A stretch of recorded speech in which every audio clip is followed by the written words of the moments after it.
I would truly like for you all to pause the video and take time out to read the disclaimer for this upcoming video. Thank you all so much. Yeah, I hope everyone is doing well on today, tonight, where you may be, or whatever. So today we're going to be reacting to part 5 of Who the F Did I Marry. So without further ado, let's jump right into it, you guys. Go ahead and get everything set up, and let's get it. Part 5. Okay, part 5. Who the fuck did I marry? So, I'm questioning all this stuff in my head out loud on my audio diaries. And then once again, I'm like, but look at what he's giving you. Like, he's paying, it wasn't a question about money. It was just a question of, are we really about to move into this house? It's also an excuse. And keep in mind, he's paying all the household bills. He still is. So, we were supposed to close before Memorial Day. We didn't. There was an excuse. There was always an excuse with him. Always an excuse. Always an excuse. And when it's time to do didn't know enough about the process to question stuff because I really wasn't involved the way I should have been. Yeah. And it was giving me a lot of anxiety. So I'm pregnant with a lot of anxiety. Yeah, I get it. And if I'm gonna be 100% honest with y'all, I was not expecting that I was probably going to have a healthy pregnancy because I was stressed. I understand. And what I was stressed about is I didn't know what was going on because I wasn't really involved or aware the way that a normal relationship would be involved. I get it.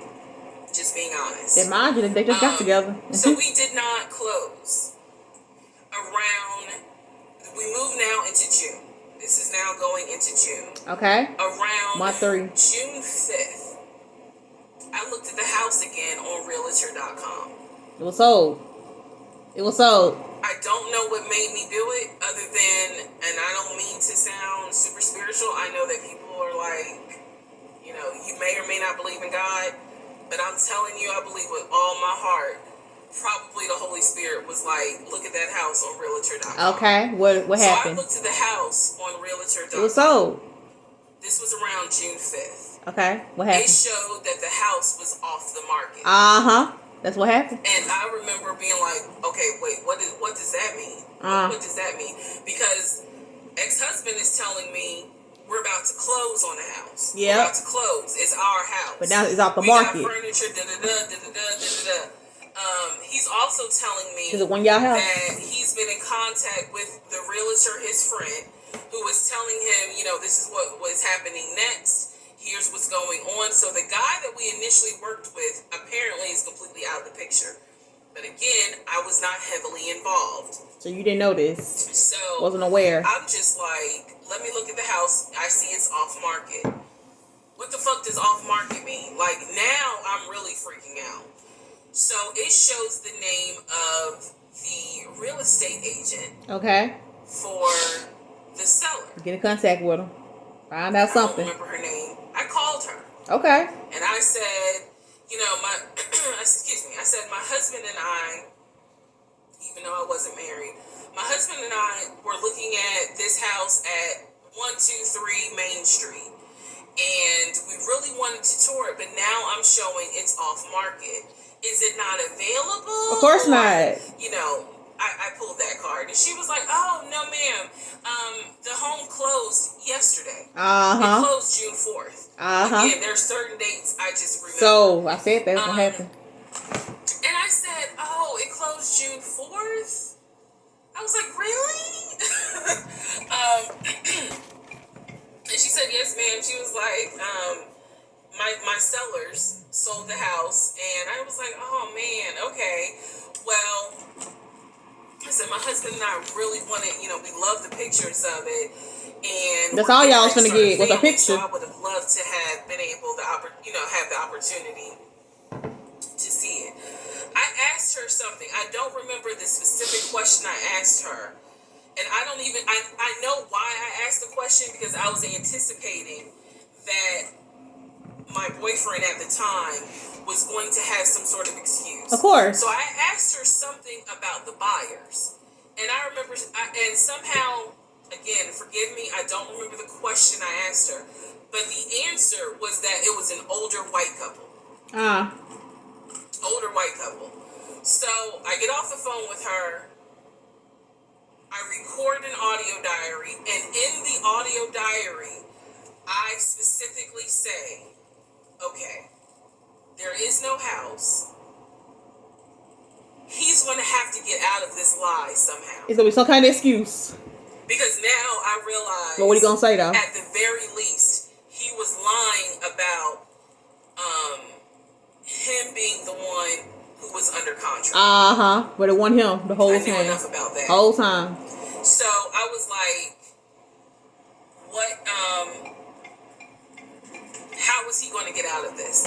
Again, I've listened to the audio diary in 2024. He gonna say something. I literally said in that audio diary, how is he going to get out of this lie? He gonna find a way. And I was trying to think of ways on how he's going to do it. And something said to me, because I say it on the audio diary, I said, he's going to say it's a bad deal. And he's going to say he wants to pull out. Yeah. Y'all keep in mind, I am pregnant. So I had a decision to make. As ugly as this decision was, I made the decision, you're about to have a baby with this man. Unfortunately. He's paying all the household bills. She's gonna stick it out.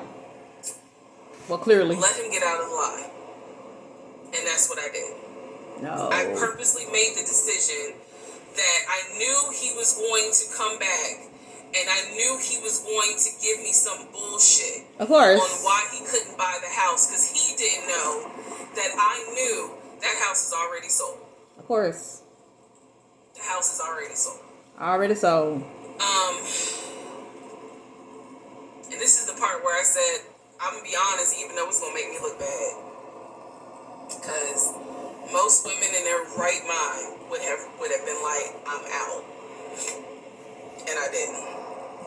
But it does be kind of easy to say, though, when you're not the one in that situation, though. That's why I say I'm feeling like where she's coming from. Like, you can't really say what you would and what you wouldn't do.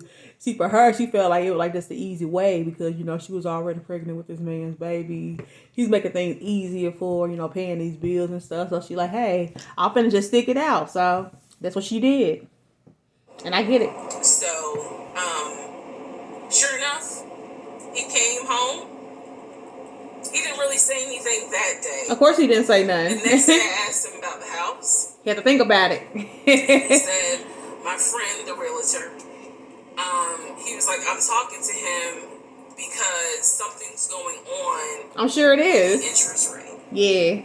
And when he said that, I felt so much relief because I knew that I had been prepared for he's going to give you some bullshit. Of course he is. So when he said there's something with the interest rate, I said, you know what? If this is literally what I said, y'all. If the interest rate isn't good, then we shouldn't move there. We should probably let this house go. She had to play it off, yeah. But her new one already. Whatever furniture we ordered or, you know, appliances. And let's just look for another house. I said I would like to be moved before the end of the year.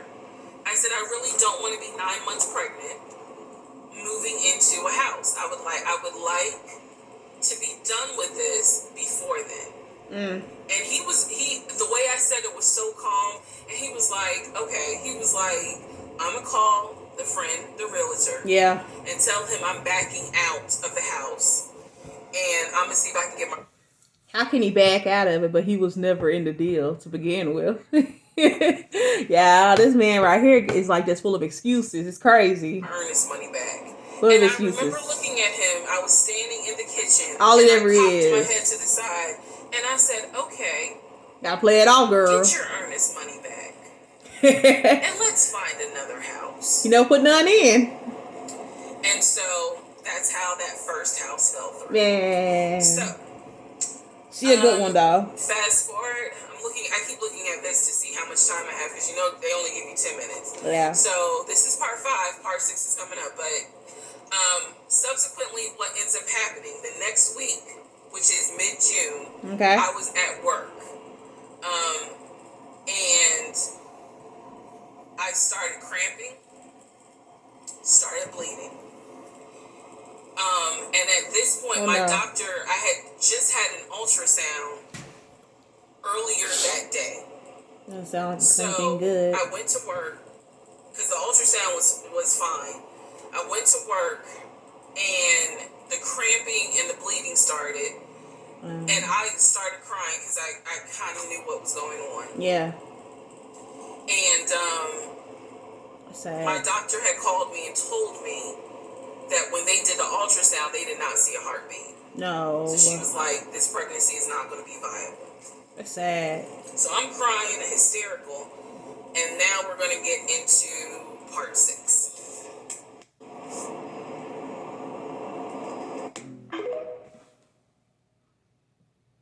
Okay, you guys, so that was part 5 of Who the F Did I Marry. Stay tuned for part 6, and I'll catch you all in the next video. Take care.